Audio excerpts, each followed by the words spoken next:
회개하라 천국이 가까이 왔느니라 라고 말씀하시면서 우리에게 다가온 이 천국, 하나님의 그 통치와 다스림이 오늘 저와 여러분의 삶 가운데 늘 있기를 주님의 이름으로 축복합니다. 오늘 저와 여러분이 함께 나누실 말씀의 주제는 천국은 율법을 통해 세워지는 나라다 라는 주제로 함께 생각을 해보고자 합니다.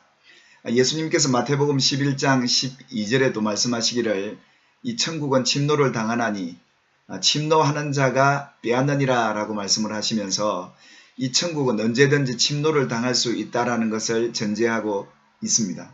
그래서 우리가 예수를 통해 받은 이 천국이 가까이와 우리가 누리고 있는 이 천국이 천국 같지 않는 상황을 맞이할 때가 있다는 것이지요.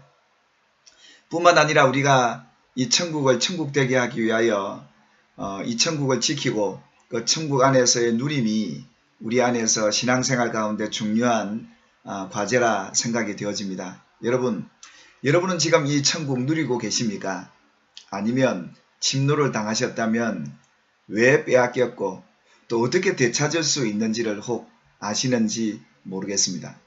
오늘 예수님께서 우리들에게 말씀하신 이 천국에 대한 주제는 율법을 통해서 세워지는 나라다라는 것을 말씀을 해 주셨습니다. 오늘 함께 저와 여러분이 보실 본문의 말씀은 마태복음 제5장 17절부터 20절 말씀까지를 통해서 천국은 율법을 통해 세워지는 나라다라는 주제로 하나님의 말씀을 생각해 보고자 합니다. 예수님께서 이 율법에 대한 얘기를 하시면서 이 율법과 천국, 뗄래야 뗄 수 없는 그런 관계에 있음을 우리에게 말씀을 하시면서 이 천국에 대한 오해가 곧 율법에 대한 오해를 비롯했다라는 것을 보게 됩니다. 많은 사람이 예수님이 오셔서 율법을 어기는 자로 또 계명을 지키지 않는 자로 오해 당하셨습니다. 왜 그러냐 하면 율법에 대한 오해 때문이었습니다. 진정 하나님이 이 율법을 주신 목적과 그 하나님의 의도는 어디에 있었는가를 알지 못했던 바리새인과 서기관, 종교 지도자들에게는 예수님이 행하시는 그 일들이 율법을 범하는 또 율법을 폐하러 온 것 같이 오해했던 것이겠죠. 그래서 예수님께서는 제자들에게 일러 이 천국과 율법에 대한 관계를 말씀하시면서 결국 이 율법에 대한 오해와 무지가 천국에 들어갈 수 없고 또 천국에 들어갔을지라도 지극히 작은 자라 일컬음을 받게 될 것이라는 말씀을 해 주셨습니다. 보다 더 충격적인 메시지는 바로 그런 것이었습니다. 너희 의가 서기관과 바리새인의 의보다 더 낫지 못하다면 결코 천국에 들어가지 못할 것이다. 제자들이나 그 당시 모든 유대인들이 자타가 다 인정하고 공인했던 것은 서기관들과 바리새인들처럼 율법을 지키고 행하는 사람들이 또 있을까 할 정도로 그들은 율법에 대한 선생들이었고 또 율법에 대한 지식들을 다 암송하고 그 말씀대로 지켜 행하기를 어느 누구보다 노력했던 의로운 자라 그렇게 인정이 된 사람들입니다. 근데 예수님께서 말씀하시는 이 서기관과 바리새인의 이 의, 그들이 지켜왔던 이 율법의 의가 천국에 들어갈 수준이 아니다라는 것을 말씀하시면서 오늘 예수님을 믿고 따르는 제자들에게 너희 의는 이들의 수준보다 더 나아야 한다 그렇게 말씀을 하셨습니다. 근데 혹 이 말씀을 통해 서기관과 바리새인들이 지켰던 의가 잘못된 것인가? 그것은 아닙니다. 예수님이 하시는 말씀은 이 바리새인과 서기관들이 지켰던 그 의는 그 수준은 틀린 게 아니라 수준이 아주 낮다, 부족하다 라는 그런 의미로 주어졌던 것이기에 과연 그러면 이 바리새인과 서기관들이 지켰던 의는 어떤 의일까? 또 예수님께서 이 율법에 대한 얘기를 하시면서 이 율법의 1.1획도 결코 없어지지 않고 다 이루어지게 되는데 이 계명 중에 지극히 작은 것 하나라도 버리고 또 그같이 사람을 가르치는 자는 천국에서 지극히 작다 일컬음을 받을 것이다 라고 말씀하십니다. 이 말씀은 무슨 말씀이냐면 오늘 율법을 지켜오는 서기관과 바리새인, 의롭다고 여긴 그 백성들이 지켜온 그 의에서 그들이 지켜왔던 이 율법의 큰 계명, 한마디로 말하면 우리가 잘 알고 있는 10계명이겠죠. 크다고 여겼던 것은 잘 지켰겠지만 이 작은 계명이라는 이 작은 계명은 소홀히 했다는 것입니다. 그리고 가르치지도 잘 않았다는 것 아니겠습니까? 그래서 그들의 결과는 천국에서 작다 일컬음을 받게 될 것이다. 결국은 율법과 천국은 뗄 수 없는 관계인데 이 천국은 하나님의 법인 율법으로 세워지는 나라라는 것을 예수님께서 증거해 주셨던 것입니다. 그렇다면 여기서 그들이 여겼던 계명의 지극히 작은 것이 과연 무엇이었을까? 그리고 여기에 대해서는 그들이 가르치지도 않고 이 것에 대해서는 그들이 업수히 여길 만한 그런 지경까지 이르게 된 이 지극히 작은 계명들. 근데 결론적으로 가보면 나중에 예수님께서 어느 계명이 크냐고 물었을 때 마태복음 22장에 나오는 것처럼 큰 계명, 큰 계명. 그래서 예수님이 그 큰 계명에 대해서 말씀하시면서 하나님을 사랑하고, 첫째는 하나님을 사랑하고 둘째는 그와 같으니 이웃을 내 몸과 같이 사랑하는 이것이니라 라고 큰 계명에 대한 말씀을 하셨더랬습니다. 그동안 하나님을 사랑하는 것은 알았는데 이웃을 내 몸과 같이 사랑하는 것이 그 첫째와 다름이 아니고 그와 같은 수준으로 이웃도 내 몸과 같이 사랑하는 이 계명이 큰 계명이다라고 예수님이 말씀을 해주셨는데요. 오늘 이 본문에 나타났던 지극히 작은 그 계명, 그들이 가르치지도 않고 이것을 무시하고 왔던 이 계명들, 이 율법은 과연 무엇이었는가 하는 것을 예수님께서 계속 이어서 제자들에게 말씀을 하시는데요. 21절 이하에 보시면 옛사람에게 말한 바 살인하지 말라, 누구든지 살인하면 심판을 받게 되리라 하였다는 것을 너희가 들었으나, 그렇습니다. 이 서기관과 바리새인들이 듣고 가르쳤던 내용은 10계명 가운데 살인하지 말라라는 큰 계명이었습니다. 그들이 크게 여겼던 것입니다. 그래서 남을 죽이는 일은 절대 그들에게는 있어서는 안 된다는 것이 하나님이 우리에게 주신 율법 계명이었다는 것을 그들은 알고 철저히 지켰습니다. 그렇지 않았겠습니까? 어떻게 남을 해야 하는데 하나님의 심판이 오지 않겠습니까? 그런데 이 크다고 여겼던 것은 너희들이 잘 지키는데 그 뒤에 나는 너희에게 이르노니 형제에게 노하는 자마다 심판을 받게 되고 형제를 대하여 라가라 하는 자는 공회에 잡혀가게 되고 미련한 놈이라 하는 자는 지옥불에 들어가게 되리라. 결국 서기관과 바리새인들이 천국에 들어갈 수 없는 수준의 의의는 바로 이런 것이었습니다. 살인은 하지는 않는데 그들이 작다고 여겼던 작은 계명이라고 여겼던 그 계명들 중에 형제에게 노하는 자, 형제에게 노하는 자, 하나님의 심판을 받게 될 것이다 라고 말씀하십니다. 그뿐입니까? 형제에게 라가라, 나쁜 사람이다 라고 얘기만 해도 공의에 잡혀가게 될 것이고, 뿐만 아니라 그것보다 조금 더 강도가 세게 이웃 형제에게 미련한 놈이다 라고 했을 때는 천국이 아니고 지옥불에 들어가게 된다라고 예수님이 말씀하셨습니다. 그렇습니다. 지금까지 그들이 지켜왔던 이 천국을 누리기 위하여 살인은 하지 않았지만 이 지극히 작다 여기고 가르치지도 않았던 형제에 대해서 비난하고 저주하고 욕하는 이것만 가지고도 그 천국에 들어갈 수도 없고 천국에서도 작은 자로서 서게 될 것이다 라는 것이 예수님께서 율법과 천국에 대한 말씀을 하시면서 우리에게 주신 말씀입니다. 여러분, 우리는 여기에 귀를 기울여야 합니다.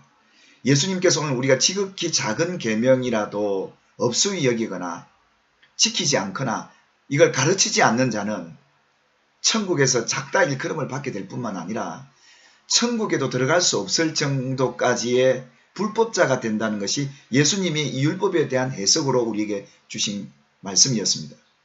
오늘날 우리가 살아가는 공동체 안에 우리 너무 쉽게 작다고 여기고 살아가지만 그렇습니다. 형제를 향하여 분노하고 라가라고 하고 미련한 놈이라고 서슴없이 이것보다 훨씬 더 강도 높은 욕설과 저주를 퍼부어대는 혹 그런 그리스도인들이 있습니다.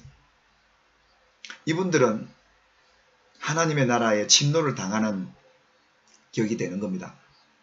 그래서 그의 마음에는 기쁨과 평안이 없는 것이고 예수 안에 누리는 하나님의 나라가 천국을 누리지 못하는 안타까운 현실, 지옥과 같은 현실을 경험하고 있는 이유가 바로 여기에 있다는 겁니다. 이것이 바리새인과 서기관들의 의였고 지극히 작은 계명을 지키지 않아서 되어진 결과였습니다.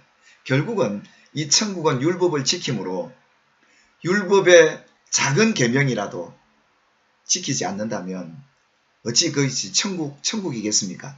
천국 되지 못한다는 것을 예수님이 오늘 천국과 율법을 통해서 우리에게 말씀해 주신 이 놀라운 메시지를 우리는 들어야 합니다. 여러분들 가운데 이 천국이라는 나라가 지금 여러분 안에 빼앗겨 침노를 당하셨다면 되찾아야 되지 않겠습니까? 이런 적이 있다면 이 작다고 여기는 것을 작게 여기지 말고 크게 여겨서 회개하고 우리 주님 앞에 그 죄 사함을 받게 된다면 하나님의 나라가 저와 여러분의 것이 될 줄 믿습니다. 그들의 이 율법을 지키는 수준이 틀린 것이 아니라 부족했던 것이었습니다. 아니겠습니까? 누가복음 10장에 율법사가 예수님에게 와서 우리가 어떻게 하여야 영생을 얻으리까? 어떻게 천국에 들어가겠는가 물었을 때 예수님께서 말씀하시기를 율법에는 무엇이라고 기록되었느냐? 라고 예수님께서 대질문을 하셨습니다. 그리고 비유의 말씀을 하시게 되죠. 사랑하는 여러분, 이 강도 만난 이웃을 만난 제사장, 그는 이 현장을 보고 그대로 지나갈 수밖에 없었습니다. 왜 그렇습니까? 그들이 지켜온 율법에는 내가 이웃에게 해를 가하거나 그 이웃을 상하게 했을 때는 내가 갚아야 될 의무가 있습니다. 그런데 내가 잘못하지도 않고 내가 그 사람을 때리거나 칼을 찌르지 않았는데 내가 그에게 이렇게 할 필요가 있을까라는 수준의 율법의 준수가 바로 그들의 수준이었습니다. 그뿐이었겠습니까? 레위 사람도 마찬가지였고요. 그러나 예수님께서 비유 중에 이 선한 사마리아인의 비유를 말씀하시면서 그는 자기가 찌르지도 때리지도 않는 그 강도 만난 이웃에게 주막으로 데려가서 먹을 것을 먹이고 치료를 받게 하고 그 후속 조치로 치료비까지 두고 가는 이 선한 사마리아인이 율법을 지켜서 선한 영생을 얻게 되는 사람일 것을 예수님이 비유로 말씀해 드렸습니다. 아니, 내가 남에게 나쁜 짓도 안 했는데 내가 꼭 그에게 그렇게 할 필요가 있는가? 이 율법의 진정한 하나님의 의도와 목적은 이웃을 진정 사랑하고 고통받고 어려움 당하는 이웃들과 화목하게 사는 것이 이 율법의 진정한 목적이었기 때문에 하나님의 나라는 이렇게 이루어지는 것이라는 것을 그 비유를 통해서 우리에게 말씀을 해 주셨습니다. 결국 나는 죄 없다 여겼는데 내가 그 이웃을 해하지 않았는데 어려움을 당한 이웃을 보고 그저 지나가는 것도 죄구나. 이것도 율법을 지키지 않는 천국에 들어갈 수 없는 영생을 얻을 수 없는 불합격 조건이 되는구나 라는 것을 예수님이 그 비유를 통해서 말씀하셨더랬습니다. 오늘 우리가 신앙생활하면서 다시금 이 천국에 대한 깊은 고민과 인식을 가져야 할 때인 것 같습니다.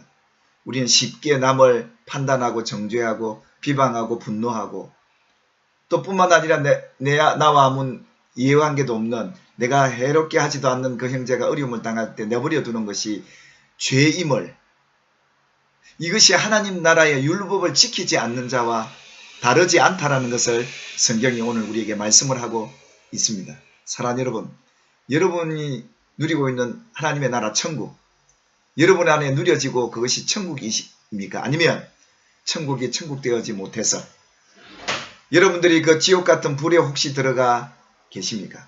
오늘 예수님은 이어서 말합니다. 그러므로 예물을 제단에 드리다가 거기서 내 형제에게 원망 들을 만한 일이 있거든 예물을 제단 앞에 두고 가서 먼저 형제와 화목하고 그 후에 와서 예물을 드리라. 너를 고발하는 자와 함께 길에서 있을 때 급히 사화하라.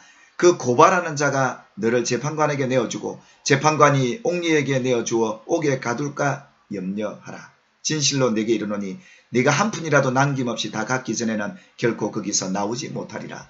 여러분, 우리가 율법을 지키지 않게 될 때 하나님 앞에 천국에 들어갈 만한 의리를 가지지 못할 때 우리는 옥에 갇히는 영적인 감옥에 갇히게 됩니다. 그래서 우리가 형제와 화목하지 못하고 형제를 고발하고 고소하고 형제를 어려움에 빼뜨리는 그들에게는 하나님께서 말씀하시기를 옥에 들어가서 그들에게 갚기 전에는 나오지 못하기다. 그렇게 말씀하셨습니다. 여러분, 누가복음 15장에 보시면 큰아들과 작은아들 비유가 나오게 되죠. 작은아들이 아버지의 재산 허랑방탕하게 쓰고 돌아와 아버지 앞에 회개하며 돌아왔을 때 아버지께서는 그 아들에게 그 어떤 죄도 묻지 않습니다. 그리고 그 죄에 대해서 심판도 가하지 않습니다. 그 아버지의 마음은 죽었다가 온 아들이다, 잃어버렸다 내가 찾은 아들이다 여겨서 그 아들을 무조건 기쁨으로 그 아들을 맞이합니다. 왜 아니겠습니까?